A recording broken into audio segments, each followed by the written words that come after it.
Hi, welcome back to Ocean Beauty. In this video, I'll be giving you guys 5 bomb tips on retaining length.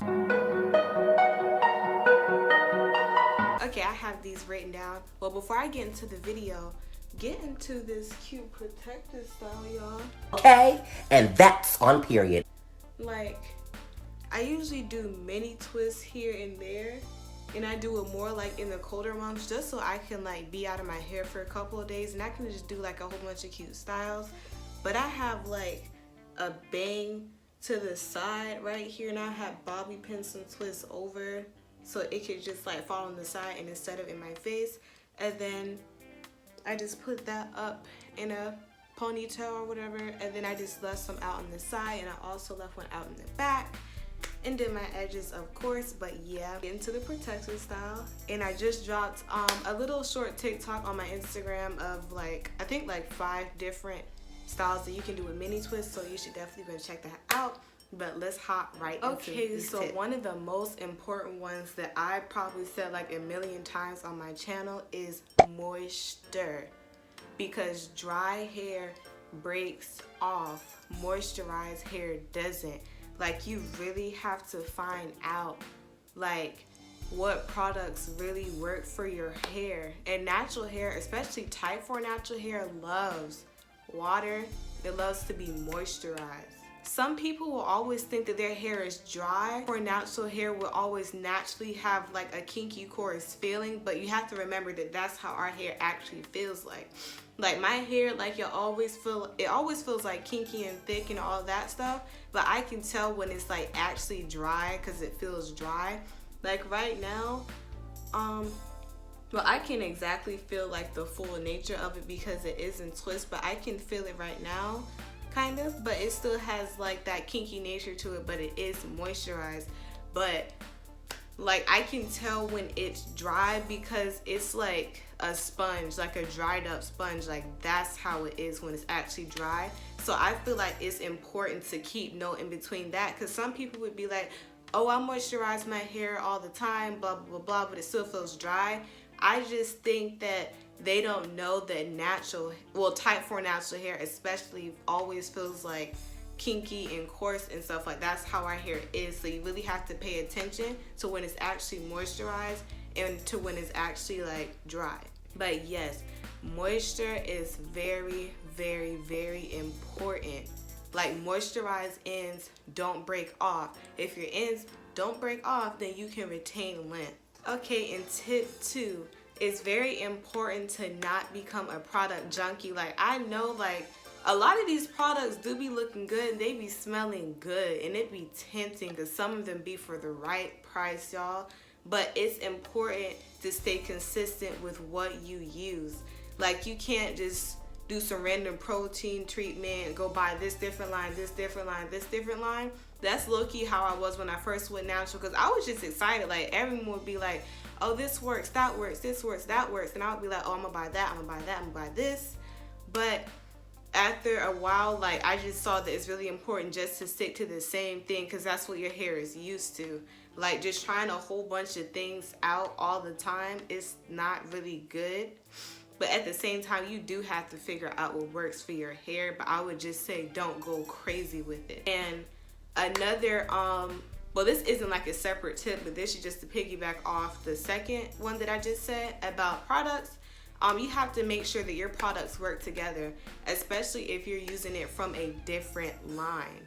Because like when I first went natural, I would just be using like different lines together and stuff, and I would be like, oh, why is my hair flaking? They said this is a good product. Some products just don't go together. They really don't.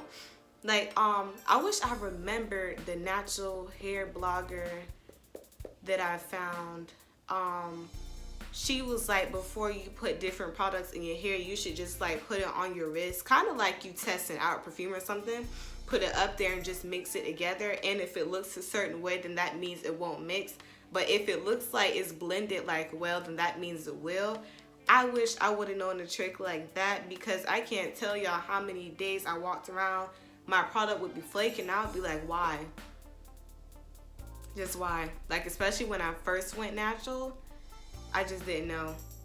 But that is a tip that y'all should do too, and you should always make sure that your products work together. Tip 3, I think it's better to finger detangle than to use like a lot of people be using like dimming brushes, but I found out that those don't work on my hair. I don't know about other people, but it doesn't work for me. But I see a lot of naturals saying that it's better to finger detangle, because I feel like if you can actually like feel your hair for real, you'll be more delicate and like soft with it, other than just taking a detangling brush and just doing like that until it actually gets like forcefully detangled. But if you took your time and like just detangle it with your hands, you could like slowly separate it, especially when it's wet. Like you could really feel like the knots and stuff, and then you can just slowly separate it instead of just roughly brushing through it with some detangling brush or whatever people be using. But I feel like it's really beneficial. Like on my wash days, I usually just finger detangle, to be honest. Like sometimes I would use like a wide tooth comb, just like if I have my fro out, I would just pick it out. But that's like, I'm not detangling if I'm picking it out, but that's probably the only time I even use like a brush or anything on my hair. I usually just finger detangle.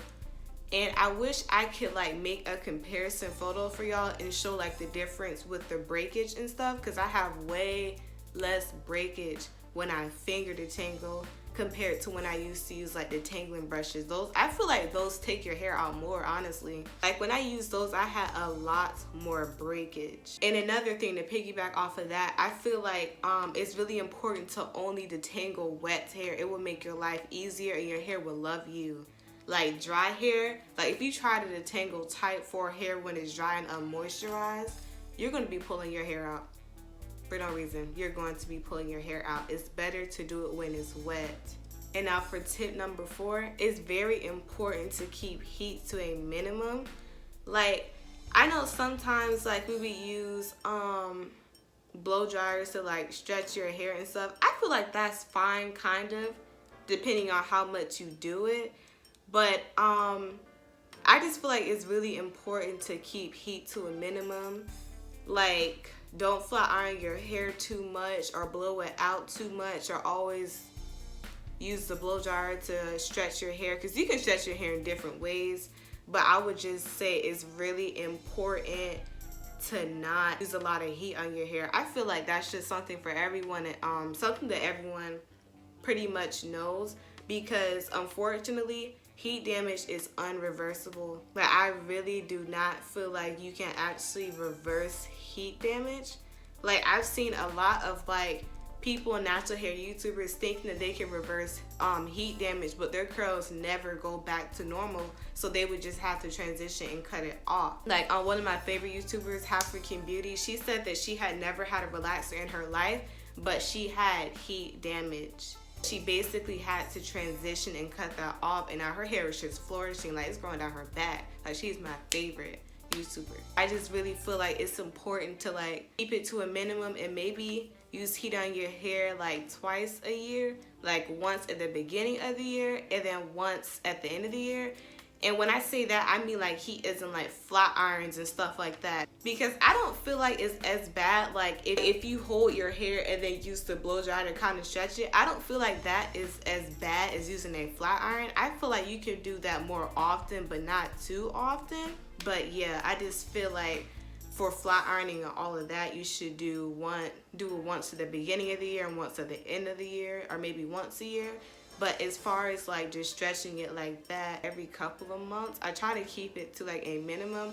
This year I probably done it like 4 times. Other times I would just like band my hair up or braid it, honestly.